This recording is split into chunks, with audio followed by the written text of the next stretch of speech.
Noreen and welcome to my kitchen.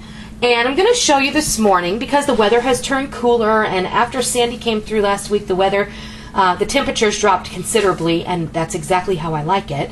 I can't stand the heat, and I know I've shared that with you before. I am just so pleased that autumn is here in full swing and we're on our way into winter. I think that we actually here in eastern North Carolina might actually get some snow this year. If I'm reading all the weather system patterns correctly, and if I'm looking at all of the global weather and all of that good stuff properly, I think that we may be in for a harsh winter, which is exactly what I'm happy about. And I'm happy that Rick is starting out doing a greenhouse so that we can prevent my citrus trees from dying over that. But anyway, with the cool weather, we get to drink lots of coffee, which I absolutely love. I could drink it all day long and not be bothered and still lay down and go to sleep, and I'm lucky because of that. But I'm going to make a peppermint mocha and a regular mocha. Rick's not a big fan of the peppermint, so just want to show you how you can make these hot coffee drinks. And I know I did a whole series of the iced and cold lattes and frappuccinos and different things. I fogged up the name. Uh-oh. But we're here, it's cold, and now I'm going to start sharing with you how easy, it's even easier to make the hot coffee ones, because you already have a lot of this stuff in your house. Especially if you're drinking coffee or if you have kids or whatever, you've already got a lot of this stuff anyway. So I'm going to show you first, I'm going to show you both of them at the same time. This is just hot cocoa mix, and it could be your homemade hot cocoa mix, or it could be a packet of hot cocoa mix. If you've got a big mug like this, I would suggest using 2 packets if you're going to use the packets. But this is 2 scoops of either your favorite homemade or your favorite bulk hot cocoa mix.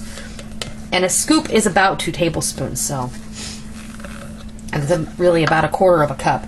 The next thing I do is I'm going to add the hot coffee. Whoops, oh, and this thing always spills. I'm going to add just a little bit of coffee into the cup so that I can get that powder dissolved, and we'll give it a stir. So what we've got is hot coffee, and we've dissolved the hot cocoa. Now, you know you make hot cocoa with hot water, right? The milk is already in there. However, we're also going to add some cream, but we're also going to add a little chocolate syrup. And, you know, that's to taste. 1 or 2 tablespoons, whatever's your preference. Give this a stir now. And this is just going to really boost the chocolatiness. And that's going to be, typically that's going to be your sweetener. Okay, so now we're deep and dark. And now we add some heavy cream, a couple tablespoons, wherever you like it. I like mine a little on the light side. That's about right.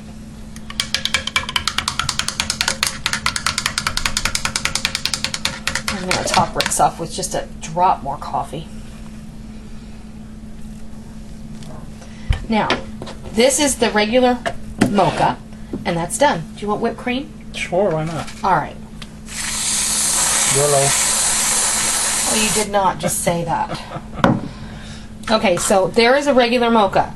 Coffee, hot cocoa, mix, chocolate syrup. The best way to ruin something for your children. It absolutely is the best way to ruin something for your children.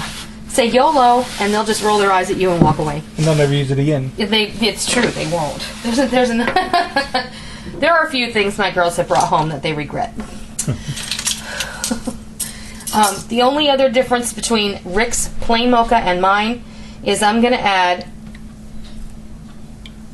a 1/2 teaspoon of peppermint extract and give it a stir.